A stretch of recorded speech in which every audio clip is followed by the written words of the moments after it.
যাত্রাবাড়ি, হ্যাঁ ওই যে ছাগলের হাট আছে না, গরু ছাগলের হাট, ছোট একটা ছাগল নিয়ে আসবো। আসা যা কত না কত দেবো বলেন? বুঝি নাই আপনাকে যে যা দেয়। আমি একটা ছাগল কিনবো, আমি কখন একা কিনি নাই, তো ছাগলের বয়স কেমন কি দেখে কিনতে হয় আমি আসলে জানি না।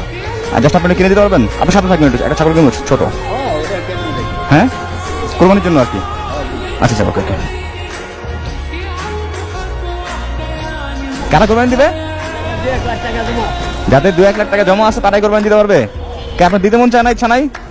খুবই ভালো লাগছে আমার যে ওনার ইচ্ছা আছে বাট ওনার ক্ষমতা নাই। আল্লাহ তাআলা কাকে কখন কোন উসিলায় তার ইচ্ছা পূরণ করে একমাত্র আল্লাহ তাআলা ভালো জানে।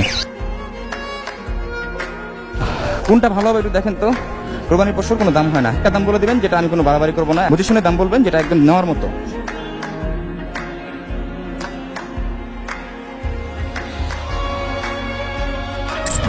তো আঙ্কেল ভাড়া দেবো কত? হ্যাঁ দেখি, আপনি কোরবানি দিবেন? হ্যাঁ হ্যাঁ, তাহলে কোরবানি কার দিতে হবে? আপনার দিতে হবে। হ্যাঁ এটাই। আর কখনো ভাবছিলেন যে এবারে আপনি কোরবানি দিবেন? ভাবছেন কখনো? কল্পনা করেন নাই? يا مرحبا